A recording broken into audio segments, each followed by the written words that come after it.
जय हिंद दोस्तों, स्वागत है आप सभी का मिस्टर एकेडमी जबलपुर में।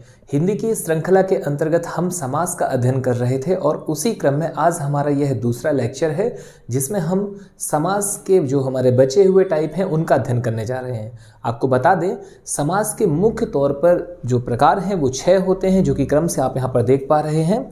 अव्ययी भाव समास, तत्पुरुष समास, इसके बाद कर्मधारय, द्विगु, द्वंद्व और बहुव्रीहि समास। इसमें से दोस्तों हमने पहले अध्ययन किया हुआ है कर्मधारय समास का, द्विगु समास का, द्वंद्व समास का और बहुव्रीहि समास का। आज इस वीडियो लेक्चर के माध्यम से हम मुख्य तौर पर अव्ययी भाव और तत्पुरुष समास की चर्चा करने जा रहे हैं। तो चलिए ठीक है, बिना समय गवाए हम इसे प्रारंभ करें।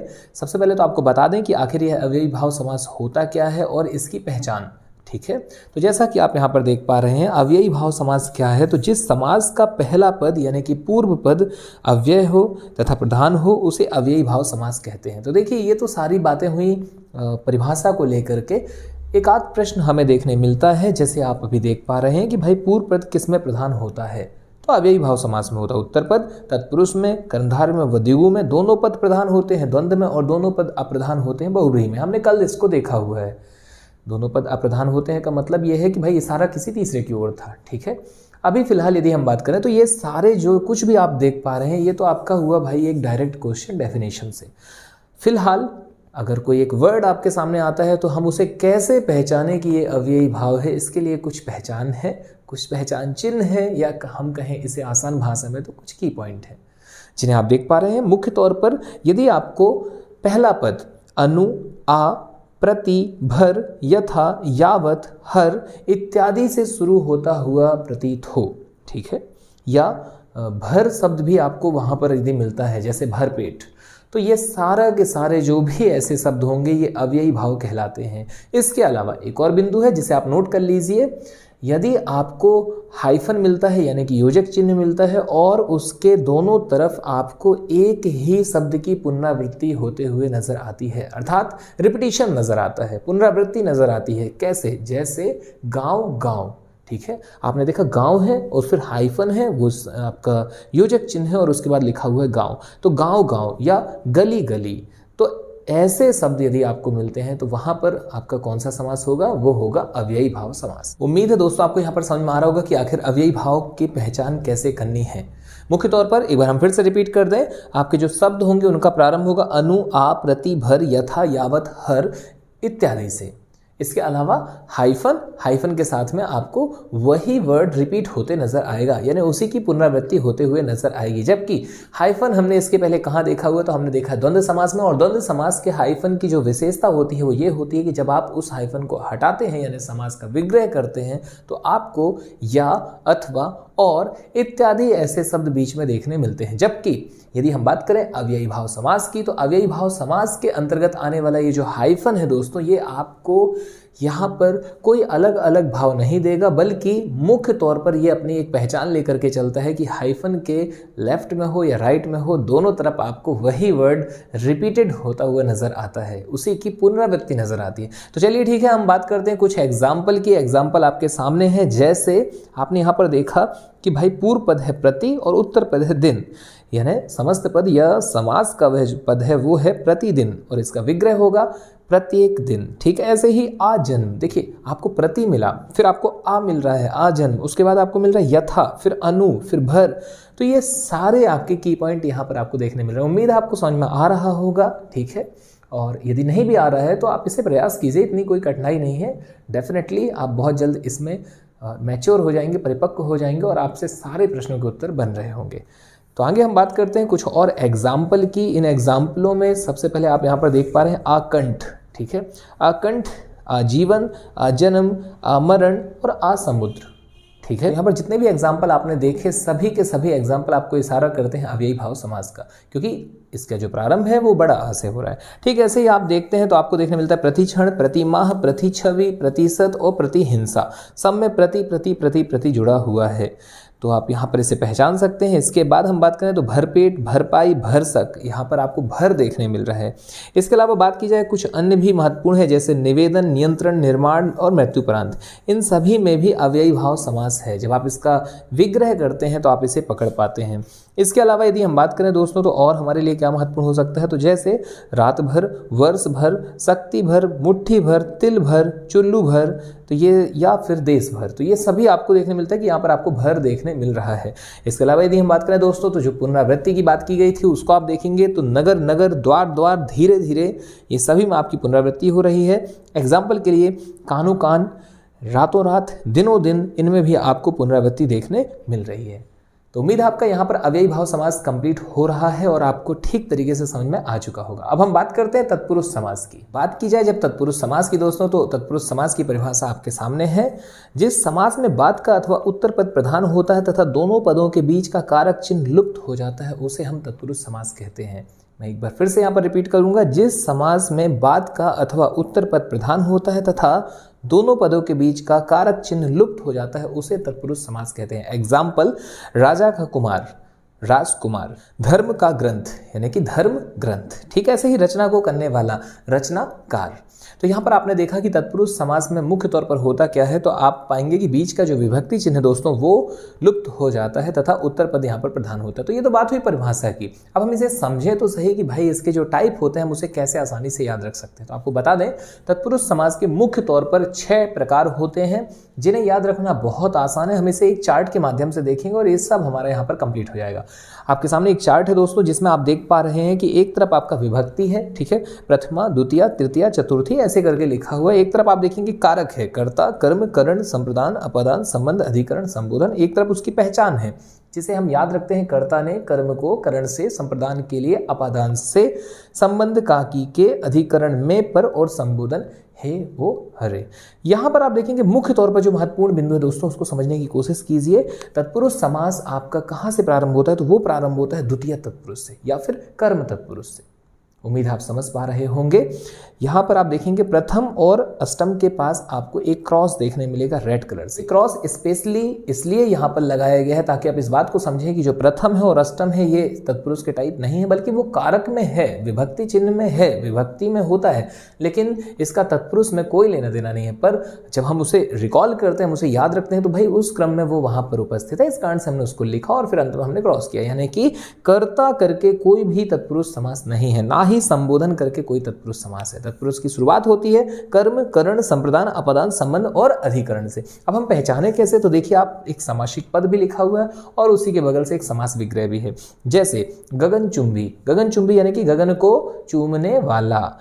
अब यहां पर आपने देखा गगन को चूमने वाला, को मिल गया ना, तो को देखते ही आपको याद रख लेना है कि कर्ता ने कर्म को, तो आपका आंसर चला जाएगा दोस्तों यहां पर कौन सा, कर्म तत्पुरुष। ठीक ऐसे ही आपने देखा नेक्स्ट है हमारा शोकग्रस्त। तो जैसे ही आप शोकग्रस्त देखते हैं तो शोकग्रस्त के बाद आपको देखने मिलता है कि भाई इसका समास विग्रह क्या होगा, शोक से ग्रस्त, यानी कि एक ऐसा व्यक्ति जो शोक से ग्रस्त है। अभी फिलहाल यदि हम बात करें अगर कोई शोक से ग्रस्त है तो यहाँ जो आपका से है दोस्तों, ठीक है, से उसमें जुड़ा हुआ महसूस हो रहा है। अब बात यह आती है कि कौन सा तत्पुरुष है, तो यहाँ पर है करण तत्पुरुष।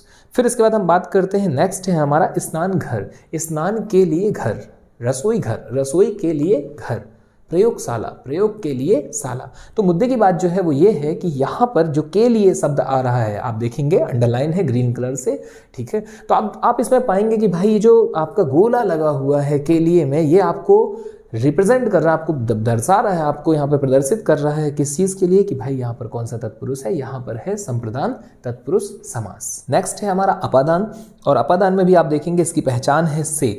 अब क्या अंतर है करण और अपादान के से में, तो अपादान के से में अलगाव का भाव होगा और करण के से में जुड़ाव का भाव होगा, ठीक है।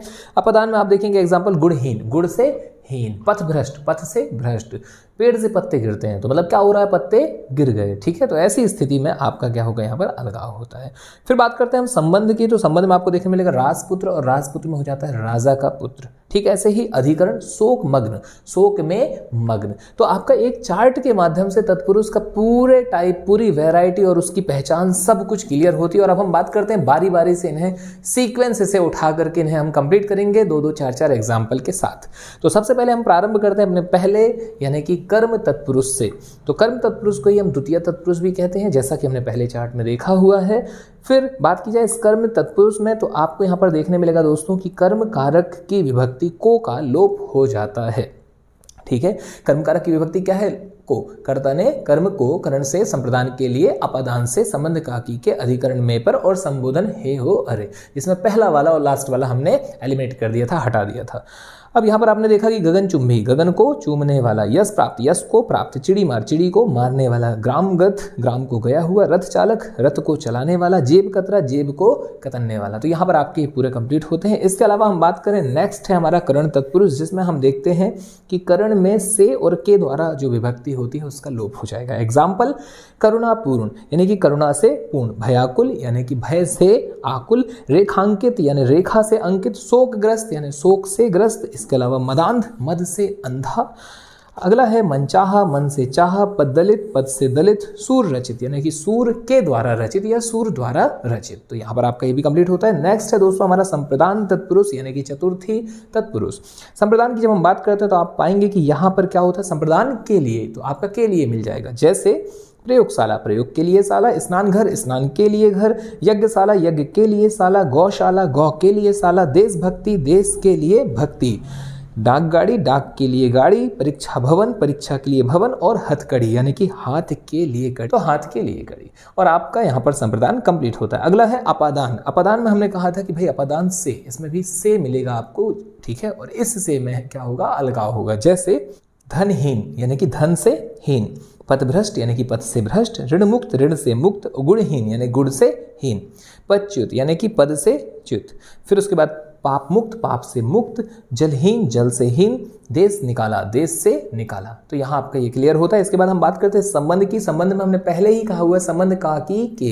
तो संबंध में आपका देखने मिलता है राजपुत्र, राजा का पुत्र, राजाज्ञा, राजा की आज्ञा। नेक्स्ट है पराधीन, पर के अधीन, दूसरे के अधीन, राजकुमार, राजा का कुमार, देश रक्षा, देश की रक्षा, शिवालय, शिव का आलय। नेक्स्ट है दोस्तों गृह स्वामी, गृह का स्वामी, और अगला है विद्यासागर, विद्या का सागर।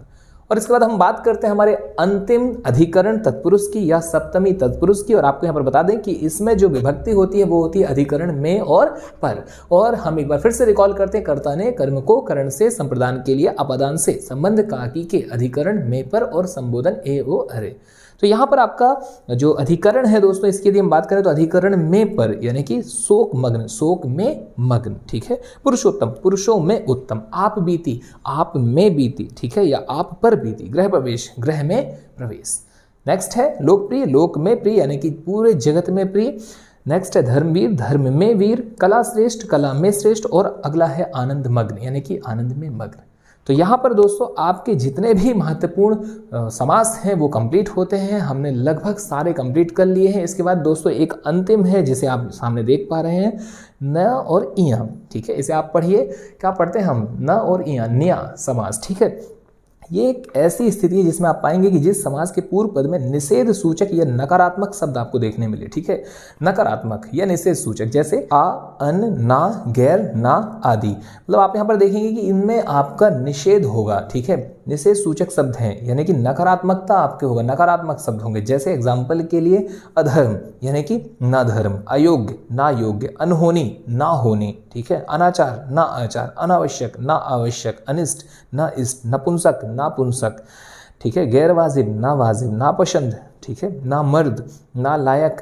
तो ऐसे शब्द आपके कहाँ चले जाएंगे, निया समास में, ना और इया समास में। तो यहाँ पर दोस्तों आपके समास कंप्लीट होते हैं। समास के लगभग सारे टाइप हमने यहाँ पर कवर कर लिए हैं। अब हमारे लिए कुछ और महत्वपूर्ण बिंदु है जिनमें यदि हम बात करें तो जैसा कि आप देख पा रहे हैं, कर्मधारय और बहुब्रीहि समास में अंतर। दरअसल में दोस्तों कुछ समास ऐसे हैं जो यदि हम देखें तो उनके जो नियम है वो ओवरलैप हो रहे होते हैं, या हमें उसमें भ्रम की स्थिति विद्यमान हो जाती है कि हम इसमें क्या आंसर चयन करें। जैसा आप यहाँ पर देखेंगे, यदि हम बात करें एक एग्जाम्पल की, तो आपने पाया कि भाई नीलकंठ लिखा हुआ है, ठीक है, नीलकंठ, और नीलकंठ में लिखा हुआ नीला है जो कंठ। अब नीला है जो कंठ क्या हो गया? कर्मधार, क्योंकि कर्मधार में क्या था कि भाई कर्मधार में हमने पढ़ा था कि या तो के समान मिलेगा या तो है जो मिलेगा, जैसे चरण कमल, कमल के समान चरण, या नीलकंठ, नीला है जो कंठ, तो के समान और है जो मिला मतलब कर्मधार हो जाना चाहिए। तो इस हिसाब से तो नीलकंठ कर्मधार है। लेकिन नेक्स्ट जब आप लाइन देखते हैं तो आप पाते हैं कि नीलकंठ नीला है कंठ जिसका, अर्थात भगवान शिव, यानी कि कौन सा समास? बहुब्रीहि समास। एक ऐसी स्थिति विद्यमान हो सकती है। एक और यदि हम बात करें तो एग्जाम्पल है आपके सामने, लंबोदर, यानी कि मोटे पेट वाला, लंबा है जिसका उदर, ठीक है, लंबा है जो उधर, अब किसका है भाई? ठीक है, मोटे पेट वाला, कौन? तो यहाँ पर आपका एक तो इशारा है लंबोदर, लंबा है उधर जिसका, गणेश जी की ओर, यानी बहुब्रीहि समास, और एक इशारा है कर्मधार की ओर। अब ऐसी स्थिति में हम क्या करें? तो देखिए समझिएगा, ऐसी स्थिति में हमें जाना है भगवान के नाम के साथ, यानी कि बहुब्रीहि समास यहाँ पर सही होगा। अगर ऑप्शन पे दोनों है तो आप बहुब्रीहि लगाइए, लेकिन यदि ऑप्शन पर दोनों में से कोई एक है तो निश्चित तौर पर आप किसी भी एक का चयन कर सकते हैं, ठीक है। तो हम कह सकते हैं कि यहाँ पर हमें एक छोटी सी ट्रिक मिलती है कि यदि बहुब्रीहि वाला भी कोई समास है जिसमें हमने पढ़ रखा है कि बहुब्रीहि का है, परंतु बहुब्रीहि ऑप्शन पे नहीं है, तो आप कर्मधार लगा सकते हैं। पर कर्मधार और बहुब्रीहि दोनों है तो आंसर बहुब्रीहि की ओर ही जाएगा। ठीक ऐसे ही हम बात करते हैं द्विगु और बहुब्रीहि समास में क्या अंतर है। तो आप यहाँ पर पाते हैं जैसे चतुर्भुज लिखा हुआ है कि चार भुजाओं का समूह, तो द्विगु होना चाहिए। अब इसी चतुर्भुज को हमने कहा चार हैं भुजाएं जिसकी, अर्थात विष्णु, तो अब ये बहुब्रीहि की ओर इशारा हो गया, ठीक है। ठीक ऐसे ही आपने पाया 10 आनन, 10 आननों का समूह, ठीक है, तो ये कौन हो जाएगा? ये आपका द्विगु हो जाएगा, क्योंकि भाई द्विगु कहता है संख्यावाचक, पहला पद यदि संख्यावाचक दिख रहा है तो द्विगु हो जाएगा, ठीक है। तो द्विगु ने क्या कहा? द्विगु ने कहा कि भाई ये हमारे परिवार का सदस्य है, 10 आनन। लेकिन नहीं, ऐसा नहीं है। 10 आनन के लिए नेक्स्ट लाइन जब हम देखते हैं तो 10 है आनन जिसके, अर्थात रावण। अब यहाँ पे बहुब्रीहि समास ने कहा कि भैया द्विगु जी, ये आपके परिवार का तो ठीक है, ये हमारे परिवार का भी है। क्यों? क्योंकि यहाँ पर दोनों पद अप्रधान है और इशारा किसी तीसरे की ओर है, यानी कि रावण की ओर है। तो अब ऐसी स्थिति में हम क्या करें भाई? तो ऐसी स्थिति में फिर से हम किसके साथ जाएंगे? हम जाएंगे बहुब्रीहि के साथ, नो डाउट, भगवान के नामों के साथ। तो अब इस बार फिर से आप आंसर चयनित करेंगे किसका? बहुब्रीहि का। कब? जब दोनों ऑप्शन साथ में हो, और यदि कोई एक है तो अब तो कोई बात ही नहीं रह गई, फिर तो हमारा वही आंसर क्लियर है।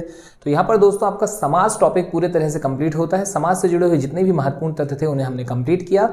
तो चलिए ठीक है, आज आपसे विदा लेते हैं। मुलाकात जल्द हिंदी की ऐसे ही किसी एक महत्वपूर्ण टॉपिक के साथ। धन्यवाद। जय हिंद, जय भारत।